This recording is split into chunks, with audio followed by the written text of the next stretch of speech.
Amém. Bom dia, irmãos, irmãs. Bom dia a todos. Deus nos abençoe nessa manhã. Então, estamos na reta final do capítulo 7 do livro de Daniel. Hoje a gente espera concluir o estudo do capítulo 7 de Daniel. E, se o Senhor permitir, iniciar depois o estudo do capítulo 9 do livro de Daniel. Quero te pedir para ler comigo, antes de lermos o livro de Daniel, uma palavra. Segunda Epístola de Pedro,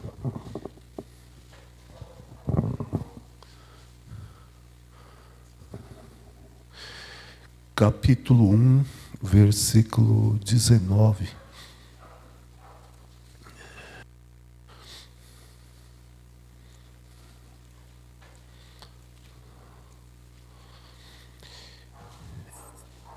E temos muito firme a palavra dos profetas, ou a palavra profética, ou temos, algumas versões vai dizer assim, temos muito mais confirmada a palavra profética, a qual bem fazeis em estar atentos.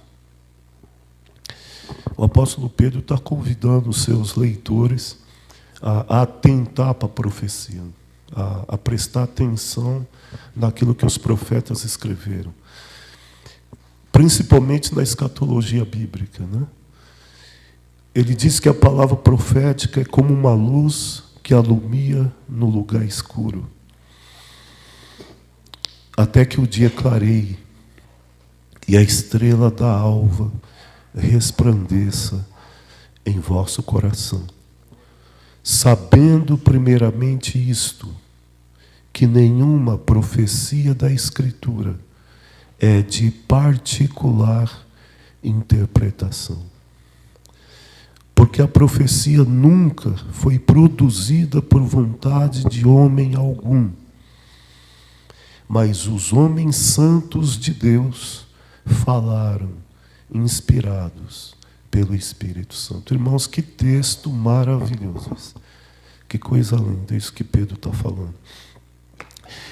Eu quero introduzir o estudo dessa manhã lendo esse texto, essa palavra de Pedro, e já voltar com você lá para o livro de Daniel, capítulo 7, tendo esse texto na nossa cabeça.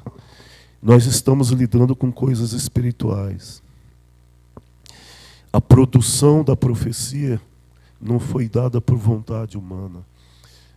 Homens santos de Deus falaram, inspirados pelo Espírito Santo. Amém? Para quem acompanhou todos os domingos a escola bíblica, nós estivemos estudando no livro de Daniel, no capítulo 7, e falando sobre os impérios mundiais. Estivemos falando aqui sobre a Babilônia, o Império Medo-Persa, o Império Grego, o Romano. E na última oportunidade, no último domingo, a gente falou um pouco sobre o último império, a última manifestação de poder universal, que será o poder e o império do anticristo. Mas dentro dessa visão, ele teve uma revelação muito maravilhosa, que é o que nós vamos ver hoje, que é o grande julgamento e o estabelecimento do reino eterno do nosso Senhor e Salvador Jesus Cristo. Então, se você puder aí na sua Bíblia, capítulo 7, versículo 9 e 10 comigo. Outro irmão, se alguém quer ler o capítulo 7, 9 e 10, e o outro irmão ou irmã lê o capítulo 7, versículo 13 e 14. E uma outra pessoa, o capítulo 7, versículo 26 e 27. Nós podemos iniciar dessa forma.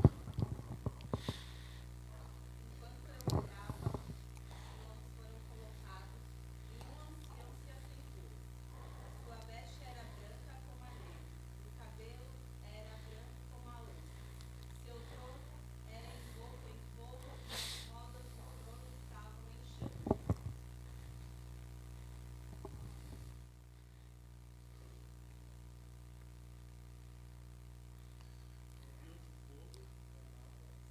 Ela já terminou de ler? Versículo 9 e 10. É o 9 e o 10. Desculpa, filho.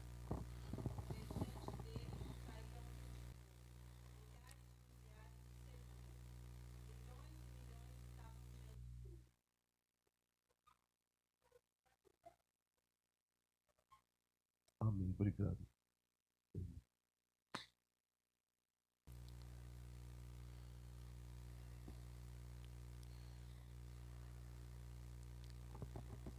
Capítulo 7, versículo 13 e 14.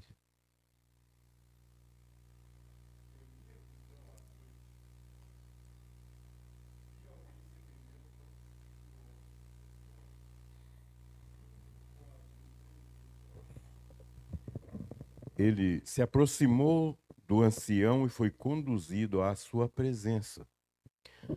Ele recebeu autoridade, glória e o reino. Todos os povos, nações e homens de todas as línguas o adoraram. Seu domínio é um domínio eterno que não acabará, e o seu reino jamais será destruído. E por fim, o capítulo 7, versículos 26 e 27.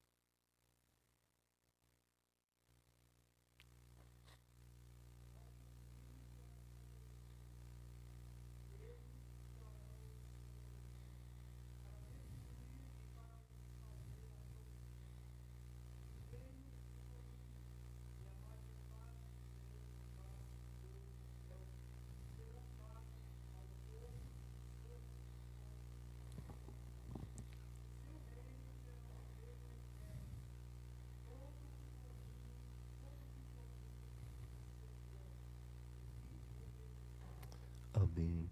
Que palavra linda. O seu reino será um reino eterno.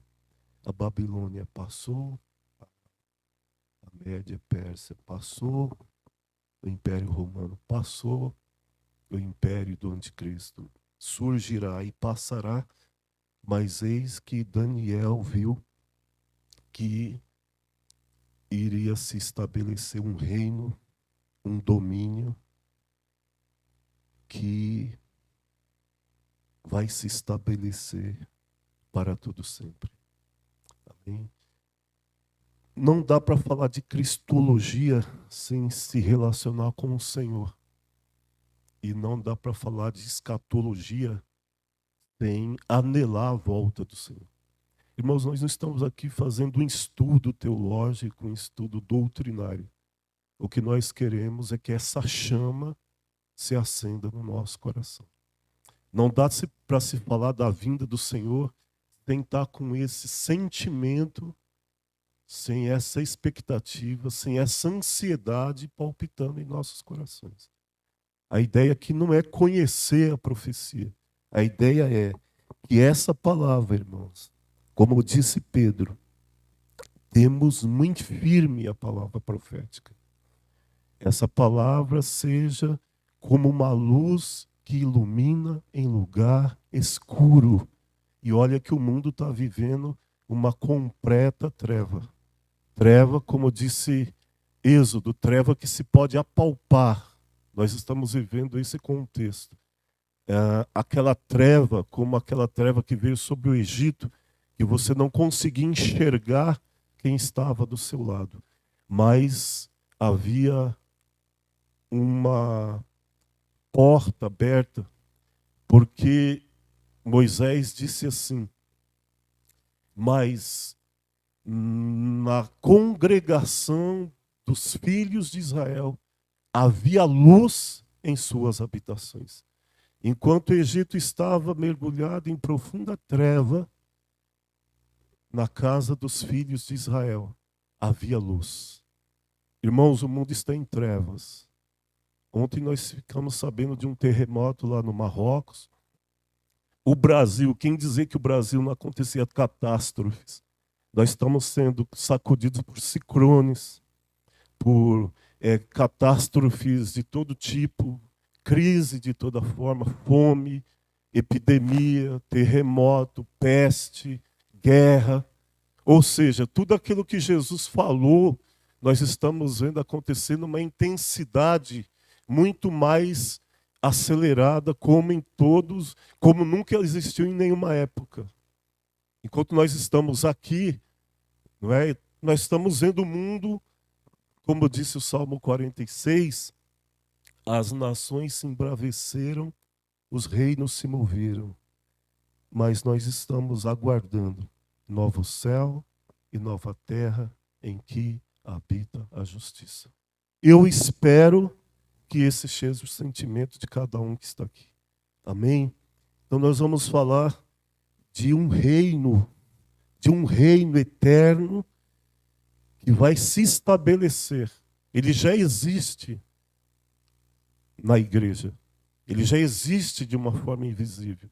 Porque, irmão e irmã, quando você aceitou Jesus, quando você nasceu, o reino de Deus foi implantado dentro do teu coração. Nós temos esse reino já implantado dentro de nós. Jesus falou, o reino de Deus está entre vocês. Ele não vem com aparência exterior. Ei-lo aqui, ei-lo ali. Mas ele também disse, assim como o relâmpago que sai do Oriente e se mostra no Ocidente, assim será a vinda do Filho do Homem. Oh, glória, glória, glória e glória. Amém, irmãos? Havia luz nas suas habitações. Eis que vinha com as nuvens do céu. Foi o que Daniel viu na sua visão. Ele viu o Filho do Homem vindo com as nuvens do céu. Então esse texto de Daniel, capítulo 7, do versículo 13 e 14, confirma que as nuvens do céu sempre acompanhavam o Deus vitorioso vindo para salvar o seu povo. A gente tem um texto lá em Deuteronômio, capítulo 33, versículo 26, Moisés escrevendo o final do seu cântico. Ele vai dizer assim, não há quem seja semelhante ao Deus de Jerusalém, o Israel, que cavalga pelo céu como teu auxílio, no caso, como auxílio do povo dele, e na sua dignidade pelas mais altas nuvens. Não há quem seja semelhante ao Deus que cavalga pelo céu como nosso auxílio e na sua dignidade pelas mais altas nuvens. Então Jesus, ele vai ser condenado pelo Sinédrio, porque ele vai assegurar, irmãos, diante do sumo sacerdote, que ele era aquele o qual disse Daniel. O Senhor Jesus, ele vai ser condenado pelo Sinédrio, porque ele vai dizer diante do sumo sacerdote que ele era esse homem. Então você veja que Jesus, ele está em silêncio, ele está sendo interrogado, mas quando ele diz, olha, vocês vão ver o céu aberto e o Filho do Homem vindo com poder, o sumo sacerdote rasgou as suas vestes e disse, não precisamos mais de nenhuma testemunha. E ele blasfemou. Por que o sumo sacerdote disse isso? Porque Jesus estava citando a profecia de Daniel. Ele estava dizendo, eu sou aquele Filho do Homem que Daniel disse que virá com as nuvens. Mateus capítulo 26, versículo 64. Disse-lhe Jesus, tu o disseste, digo-vos, porém, que vereis em breve o Filho do Homem assentado à direita do poder, vindo sobre as nuvens do céu. Meu irmão, Jesus disse isso. E isso vai acontecer. Amém? O mundo está tão adormecido, está tão cauterizado, as pessoas estão tão envolvidas em suas vidas materiais, que a gente lê isso hoje, nesse contexto que estamos vivendo. Digo-vos, porém, vereis em breve o Filho do Homem assentado à direita da majestade e vindo sobre as nuvens do céu. Daniel disse assim: eis que o Filho do Homem vinha com as nuvens do céu. E o Jesus Nazareno disse: eu sou o homem que Daniel profetizou. Bendito seja o nome do Senhor.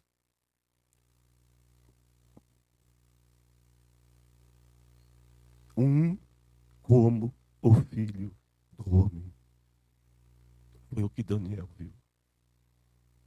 Bendito seja o nome do Senhor.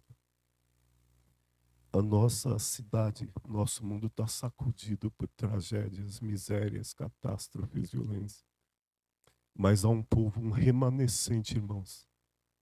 E eu não vou dizer que são todos os cristãos, mas há um remanescente que está com os olhos abertos, está com os ouvidos despertados e tem ouvido o que o Espírito Santo está falando nas igrejas.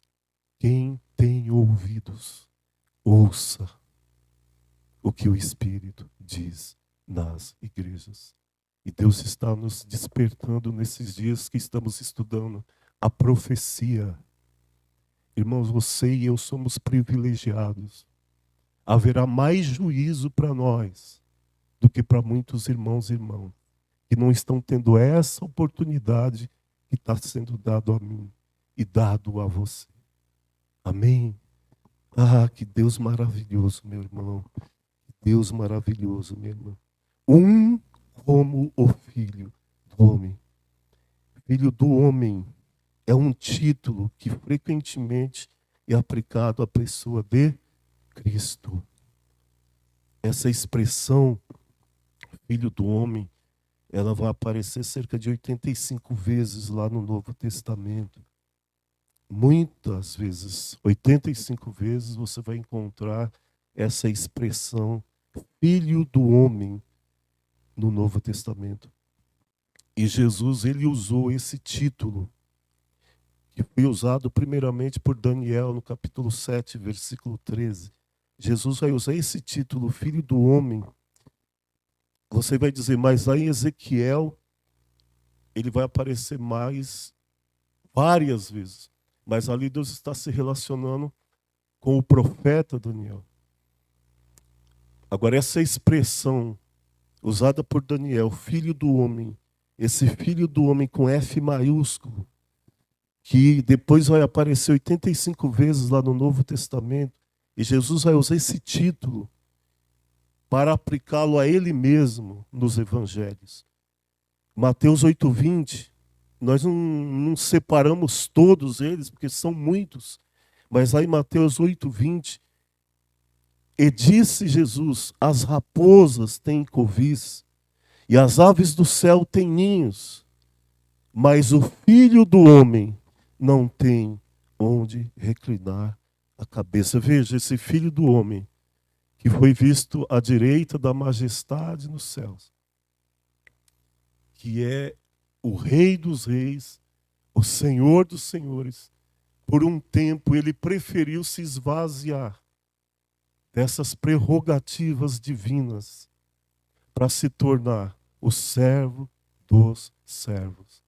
A raposa tem os seus covis, as aves do céu têm os seus ninhos, mas o Filho do Homem não tem onde reclinar a cabeça. E quando Jesus usava a expressão Filho do Homem, os discípulos e as pessoas que estavam ali sabiam do que ele estava dizendo, porque eles conheciam a profecia de Daniel.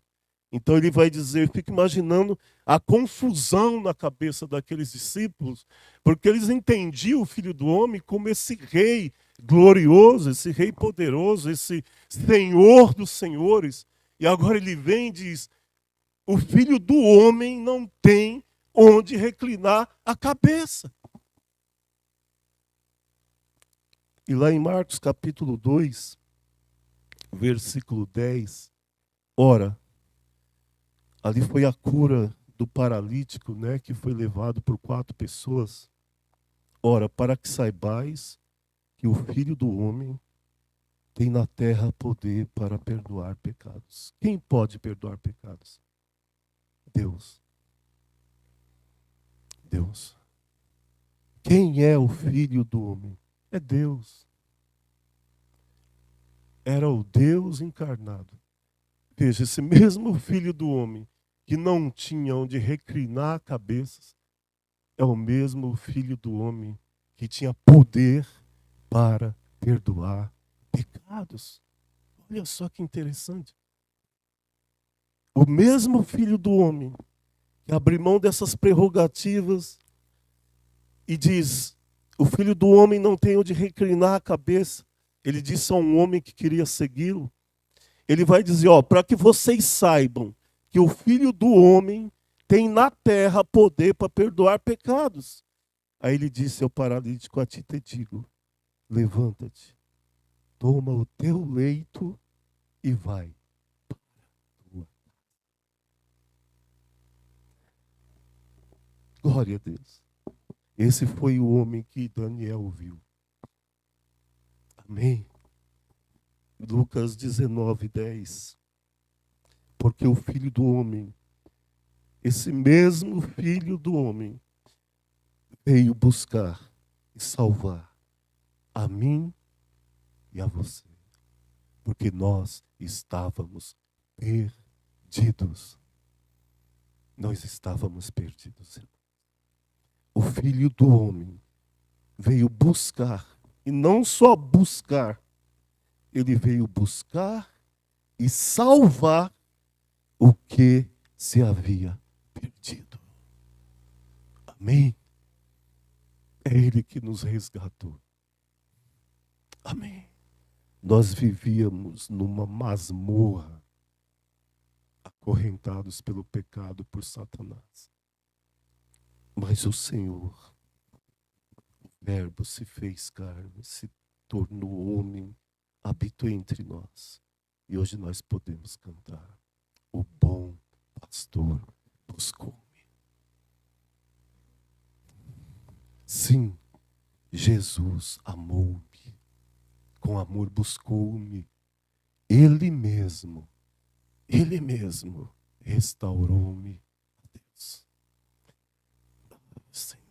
João capítulo 1, versículo 51.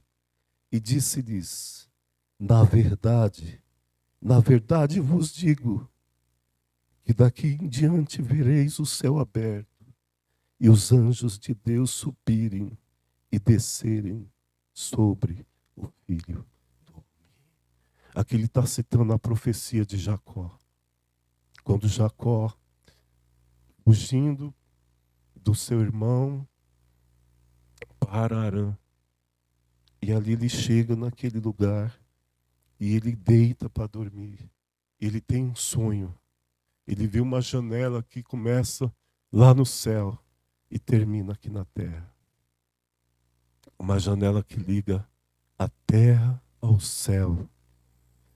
E ele vê anjos de Deus subindo e descendo por aquela escada, não a janela, mas que começava no céu e descia na terra. E Jacó acorda e diz: quão tremendo esse lugar. Esse lugar não é outro lugar senão a casa de Deus. E chamou de Betel aquele lugar. Ele teve uma visão de Cristo e da igreja ali. Porque agora Jesus vem e diz assim: olha, daqui por diante vocês vão ver o céu aberto. E os anjos de Deus subirem e descerem sobre o Filho do Homem. Jesus está dizendo para aqueles discípulos: eu sou a escada que Jacó viu, que liga o céu à terra, que liga a terra ao céu. Eu sou a casa de Deus. E nós somos a extensão dessa casa. Porque Paulo vai dizer isso a Timóteo, que a igreja é essa casa de Deus, que a igreja é essa coluna e esse baluarte da verdade. Irmãos, a igreja é esse instrumento que liga o céu à terra e a terra ao céu.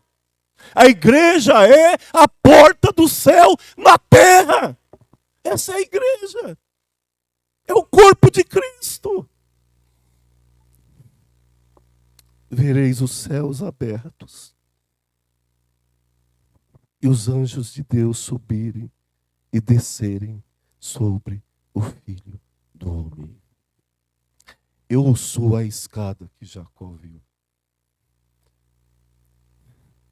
Eu sou aquele que veio ligar o céu à terra e a terra ao céu. Amém? Eu não sei você, irmãos, mas eu estou muito quebrantado hoje.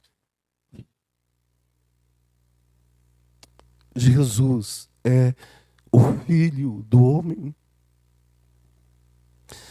porque de um modo especial é Ele o representante da humanidade perante a pessoa do Pai. Esse título, Filho do Homem, significa que Jesus ele é esse representante do homem diante do Pai. Ele que nos representa diante do Pai. Esse título que foi dado a Adão, mas que Adão perdeu por causa do pecado. Nós temos um representante assentado à destra da majestade, um grande sumo sacerdote na casa de Deus. Acheguemos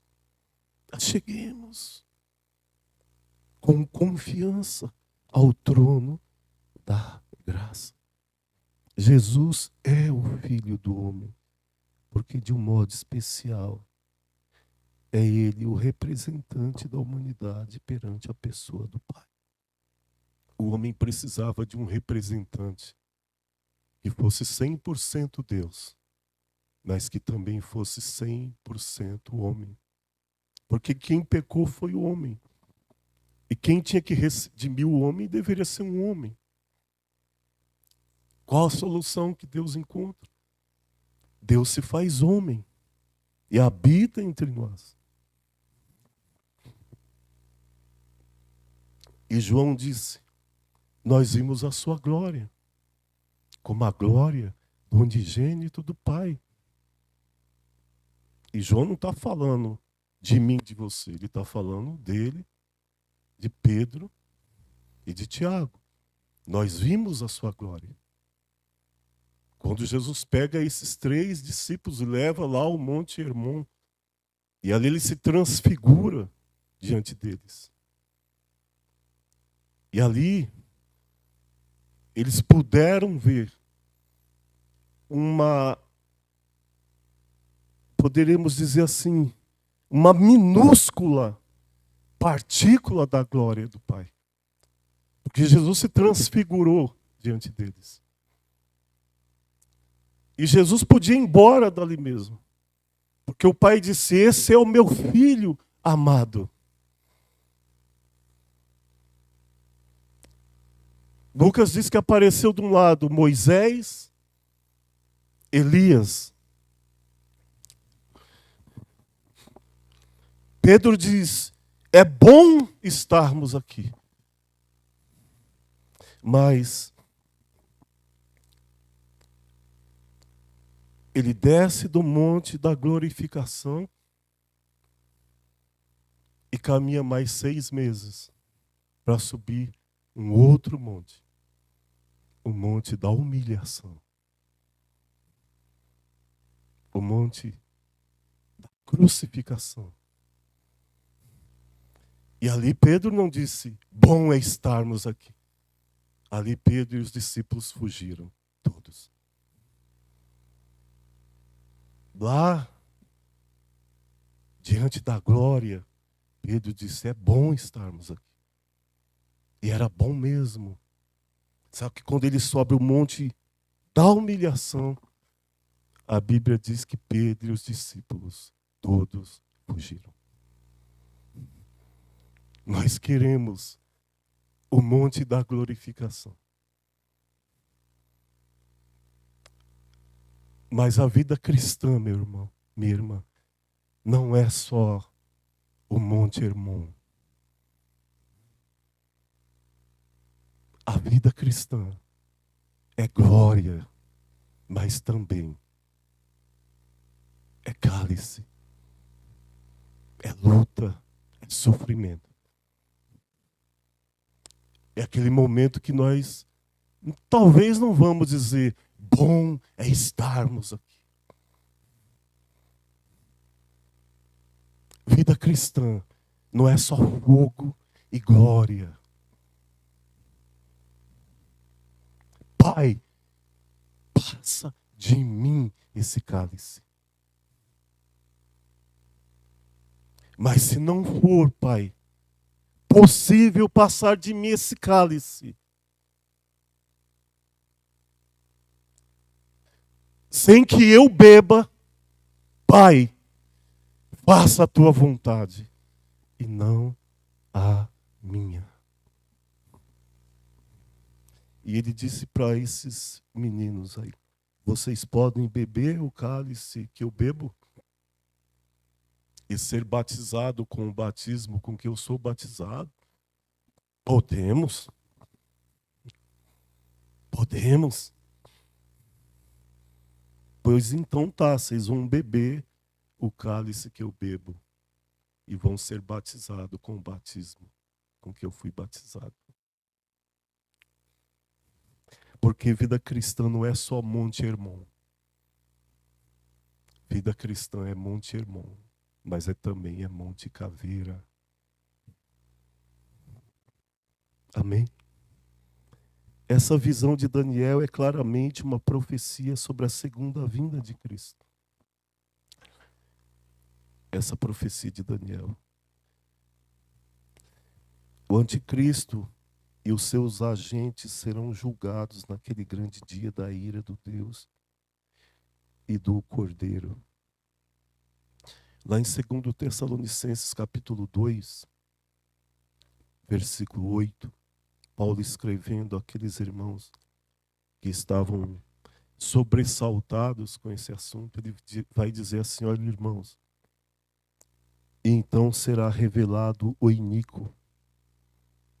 Ele vai dizer que haverá um tempo de paz e segurança, quando todos disserem, encontramos uma solução para os problemas do mundo. Problemas econômicos, sociais, políticos, ecológicos. E como dissemos na última semana, o rapto da igreja, de alguma forma, vai trazer algumas soluções para a humanidade, até porque você vai resolver problemas econômicos, problemas sociais, problemas de moradia, não é? A primeira atitude do anticristo, segundo a Bíblia, vai ser confiscar os bens de todas as religiões.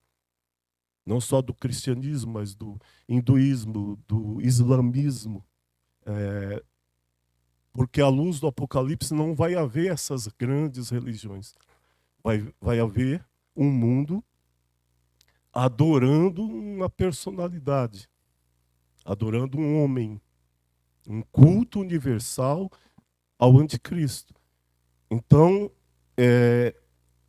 alguns estudiosos da profecia dizem que, e isso é uma discussão muito presente, que o problema do mundo chama-se religiões. Não é?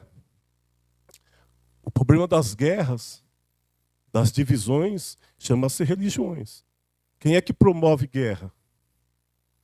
Em nome de quem os homens guerreiam, lutam e brigam? Em nome das religiões. Olha o Islã. Qual é o grande problema que existe no Oriente Médio? Uma briga de religiões. Você tem A religião islâmica, o catolicismo ali e o judaísmo ali. Então, o que ele vai fazer? Ele vai confiscar todos os bens de todas as religiões. Você parou para pensar a fortuna que existe por trás da religião islâmica, da igreja católica, apostólica, romana, do judaísmo, do budismo, do hinduísmo e do protestantismo? Não é? Então, esse confiscamento das religiões, de tudo que é sagrado, templos, propriedades evangélicas, investimentos, vai ser uma das primeiras coisas que o anticristo vai fazer. Vamos extinguir as religiões e vamos confiscar os bens de todas as religiões. E isso vai trazer, de certa forma, uma solução social e econômica. Até porque você vai ter pessoas que já foram arrebatadas da terra, que deixarão aí os seus bens também, suas propriedades, seus investimentos, seus bens, que também serão confiscados. Os nossos bens, né? Estou falando para quem tem, serão confiscados quando a igreja for arrebatada, não é? E Paulo vai dizer, ó, então será revelado o iníquo, a quem o Senhor desfará pelo assopro da sua boca e aniquilará pelo esplendor da sua vinda. Segunda carta de Paulo a Tessalonicenses, capítulo 2, versículo 8. Apocalipse, capítulo 19, versículo 20. E a besta foi presa, e com ela o falso profeta. Pensei que já tinha terminado a aula lá das crianças.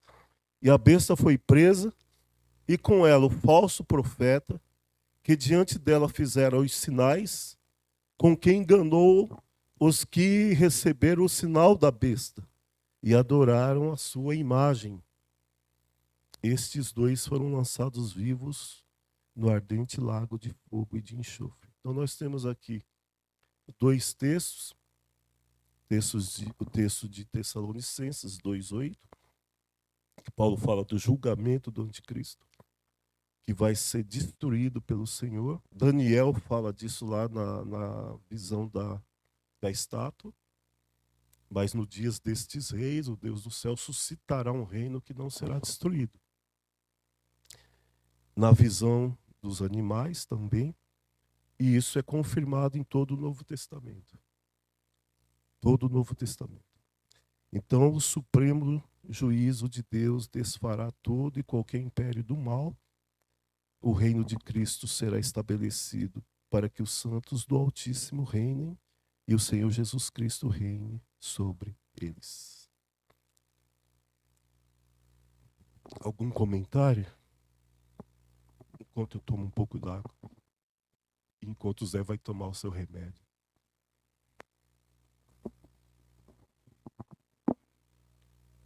Quer usar o microfone?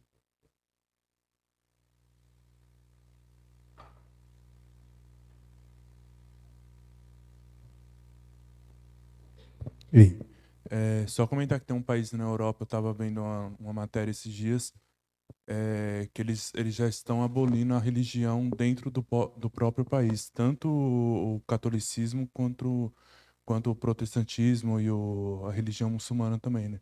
Então isso já corrobora aquilo que o senhor está dizendo sobre a questão da religião ser o causador de grandes conflitos na humanidade também, né? Sim. Isso é opinião unânime entre os sociólogos, que o grande problema do mundo chama-se religião. Né? O que causa guerras, conflitos, e todo tipo de problema social. Quem que os homens acusam de homofóbicos, de intolerantes? É a religião. O grande estorvo do humanismo chama-se religião. Durante uns anos, da década de 90, até talvez o ano 2020, a palavra que definia esse pensamento humanista chamava-se pós-modernismo. No entanto, essa expressão já não se usa mais, essa expressão não cabe mais. Nós estamos vivendo uma outra fase desse pensamento humanista. Hoje nós estamos vivendo, e vocês já ouviram muito essa expressão, a era da pós-verdade. Não é mais o pós-modernismo. Nós estamos vivendo o mundo da pós-verdade. O que esse termo significa? Pós-verdade. Que já não há mais verdade absoluta. Eu não falei daquela propaganda? Porque você dirige a sua vida. A publicidade, toda a publicidade hoje, se você fizer um estudo de toda a publicidade, você vai ver que todo slogan publicitário ele vem com uma chamada a esse pensamento chamado pós-verdade. Não é? Você é o que você quer ser. Não é? Você dirige a sua vida.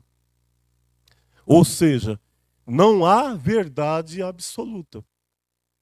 Cada um tem a sua verdade. E cada um está em busca da sua verdade. Então, se nós estamos vivendo a era da pós-verdade, para que serve a religião? A Bíblia. Ela se torna um livro obsoleto.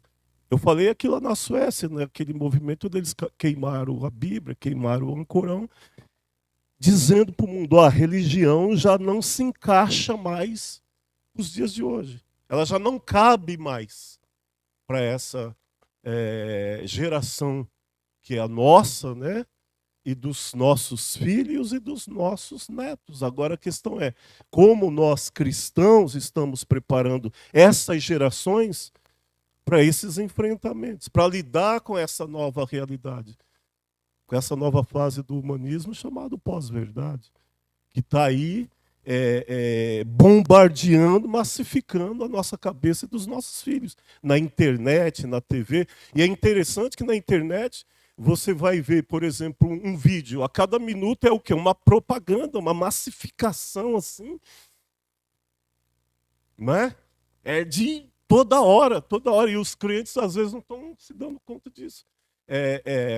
Como disse o pastor Dinho, que pregou aqui, quando você ouve algo 6 vezes, o seu cérebro já não se impressiona com aquilo. E é muito perigoso os crentes que ficam muito nas redes sociais. Porque isso cria uma massificação, uma alienação muito grande.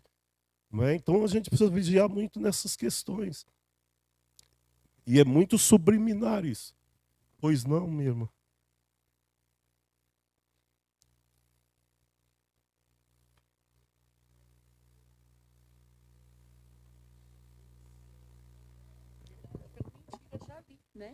Exatamente.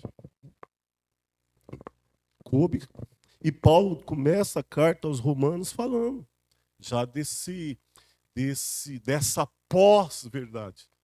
Porque os homens mudaram a verdade em mentira e adoraram e serviram mais a criatura do que o Criador, o qual é bendito para todo o sempre. E Satanás, como foi falado aqui, ele está trabalhando duro, incansavelmente, para implantar o seu projeto para a humanidade. Os crentes que são muito lerdos, os crentes que são muito preguiçosos na implantação do reino de Deus.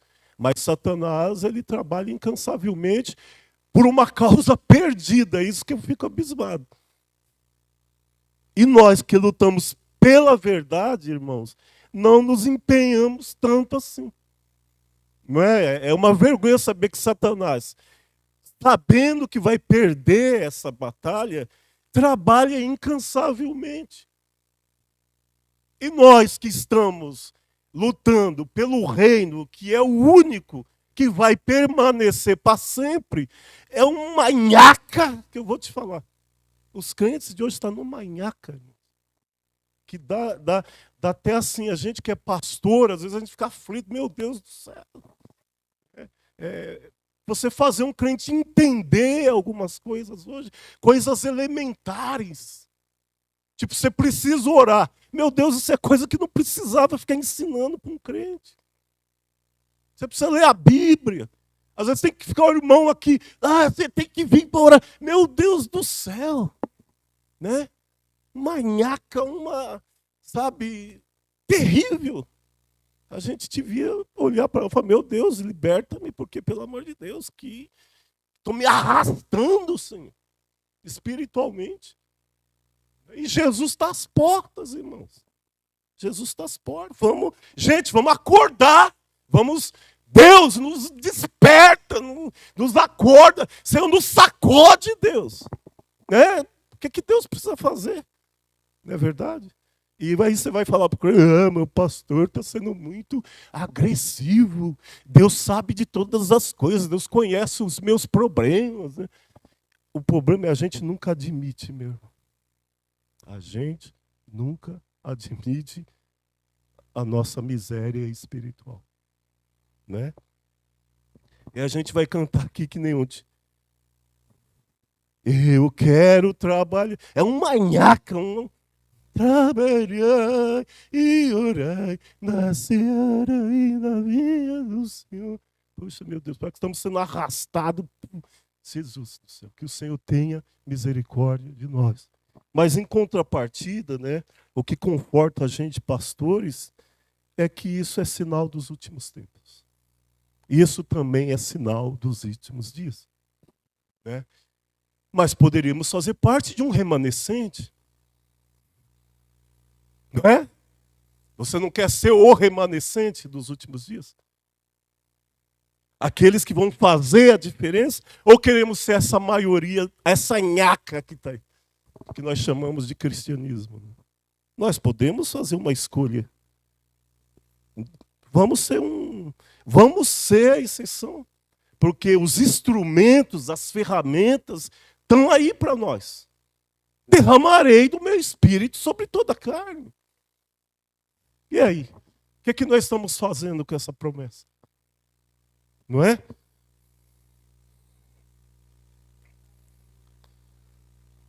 Então vamos fazer uma conclusão. Quais são as lições que podemos aprender com os impérios? Eles surgem, chegam ao poder e caem. Através do profeta Daniel, Deus revelou o surgimento e progresso dos grandes impérios mundiais. Babilônia, Medo-Pérsia, Grécia, Roma.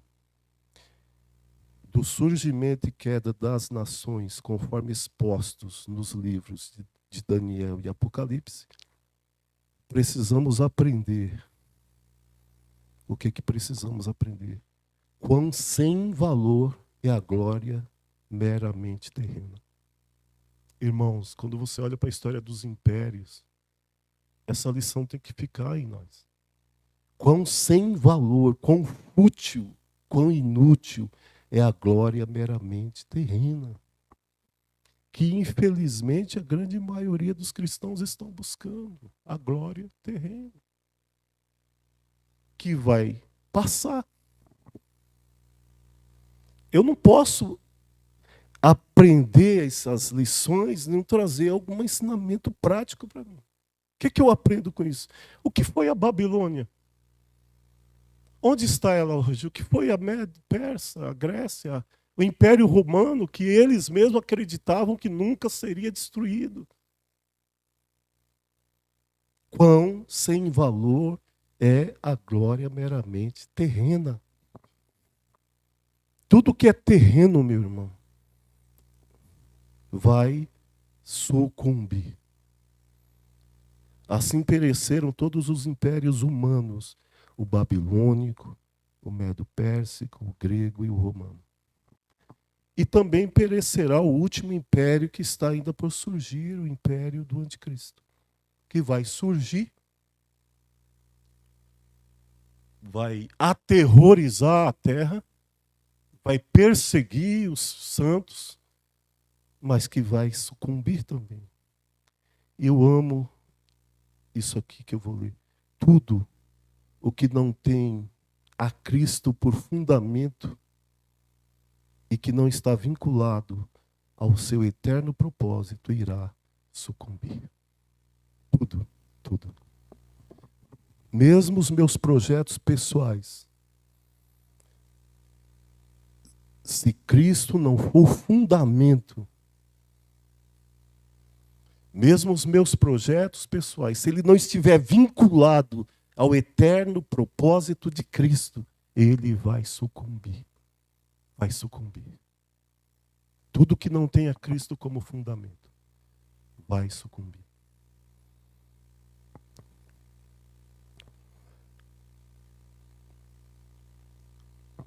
O meu estilo de vida, meu irmão e irmã, ele está ou não está vinculado ao eterno propósito de Deus? E tudo que não tem Cristo como fundamento vai perecer. Vai perecer. Considerando os acontecimentos do tempo, à luz da eternidade, podemos, como Daniel, viver pelo que é verdadeiro e eterno, Cristo e seu reino. A questão é, eu tenho vivido pelo que é verdadeiro, pelo que é eterno. A minha vida tem buscado a glorificação e a implantação do reino de Cristo. Ou eu tenho vivido em função daquilo que vai sucumbir, considerando os acontecimentos do tempo à luz da eternidade. Eu estou falando de crentes que vivem o presente, mas cujo sentimento e coração está lá na eternidade. Paulo vai dizer aos Colossenses: se vocês já ressuscitaram com Cristo, buscai as coisas que são de cima. Pensai nas coisas que são de cima e não nas que são da terra. Porque vocês já estão mortos. E a vida de vocês está escondida com Cristo e Deus. E quando Cristo, que é a nossa vida, se manifestar, vocês se manifestarão com Ele em glória. Irmãos, eu fico me perguntando se vale a pena eu gastar 80 anos da minha vida para depois viver me arrastando e olhar para trás e falar: meu Deus, o que eu fiz? Quando eu chegar na glória.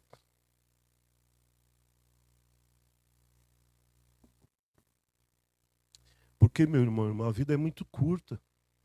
Se a gente parar para pensar, puxa, a pessoa viveu 100, 110 anos, entrou para o livro do Cordes Guinness. Mas à luz da eternidade, o que é 100 anos? Gente? À luz da eternidade, o que é 90 anos? À luz da eternidade, o que é 80 anos? Então vale a pena viver 70, 80 anos queimando tudo que Deus me deu por causas fúteis. Ah, fulano viveu bem. Que viveu bem? Viveu 80 anos. Ah, fulano viveu bem, viveu bastante. Que viveu bastante? Viveu 100 anos. Que é 100 anos à luz da eternidade? Vivia bem, quem viveu bem foi Metusalém, foi Noé, foi Adão. Esses viveram bem. Mas viveu 70? Não, viveu bem. Que bastante, gente. Que bastante. Sem contar que depois de 60 a gente não vive, a gente sobrevive. Remédio, médico, remédio, médico. A gente administra. Viver é até os 40, 50. Eu sei que vai levantar alguém, mas eu não, meu irmão, não vai mentir, porque eu estou aqui usando a palavra. Eu estou na Bíblia. Lembra-te do teu Criador, dos dias da tua mocidade, antes que venham os maus dias, e siga os anos dos quais dirá, não tenho neles prazer. Eu estou na Bíblia. A duração da nossa vida é 70, quem chega a 80 é canseiro e enfado. Eu estou na Bíblia. Esse negócio de melhor idade é balela. Balela. É balela. Não é? Isso é invenção do humanismo. Balela. Agora, quando eu estou em Cristo, se a minha vida está direcionada como falou aqui, considerando os acontecimentos do tempo à luz da eternidade, podemos, como Daniel, viver pelo que é verdadeiro e eterno. Agora, se eu estou vivendo por que é verdadeiro e eterno, Deus pode, por graça, renovar as minhas forças, me fazer florescer como a palmeira. Deus não deu vigor para aquele nosso amado irmão que a gente gosta muito de usar aqui nas nossas pregações. Mas havia um propósito. Né? Aquilo foi resultado de uma atitude de fidelidade a Deus. Caleb foi fiel quando todos os espias, com exceção dele e Josué, enfraqueceram o povo. Aquilo foi resultado de uma atitude de fidelidade a Deus. Né? Então, se nós formos fiéis ao Senhor em cumprir o seu propósito, pode ser que Ele se agrade de nós e nos dê aí um abono, um bônus, uma condição física, mental melhor. Mas se é para cumprir um propósito do Senhor. Então, nós aprendemos que a vida do verdadeiro cristão deve estar alicerçada nos princípios do reino de nosso Senhor Jesus Cristo. O único reino que permanecerá para todo sempre. A gente termina o estudo do capítulo 7 de Daniel, irmãos. Eu queria deixar essas aplicações. Nós aprendemos que a vida do verdadeiro cristão deve estar alicerçada nos princípios do reino de nosso Senhor Jesus Cristo. O único reino que permanecerá para sempre. Nós estamos vivendo num contexto de ciclones, violência, fome, peste.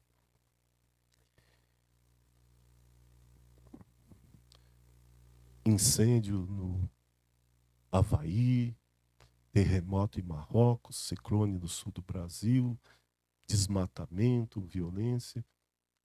Mas nós podemos, meu irmão e irmã, cumprir o propósito do Senhor.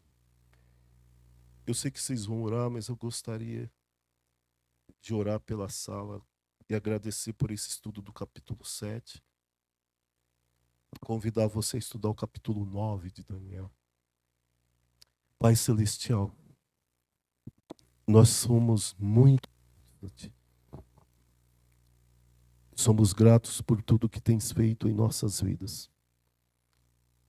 E diante de tudo que temos visto, Pai, tudo que temos contemplado, Senhor, não é possível que essas coisas que estão acontecendo não desperte a nossa sensibilidade. Não é possível que tudo que está acontecendo no mundo e também no Brasil já não nos faça refletir acerca da nossa vida cristã, acerca da nossa vida com o Senhor. Pai, que a palavra profética venha servir para nós como essa luz que ilumina em lugar escuro. E que esse sentimento de amar a vinda de Jesus, Pai, possa crescer em nós. Desperte uma igreja que anda desapercebida, uma igreja que anda, Senhor, desatenta, uma igreja que se amoldou às coisas terrenas, Senhor. Porque, Senhor, diz o Senhor, como foi nos dias de Noé, assim será na vinda do Filho do Homem. Amém.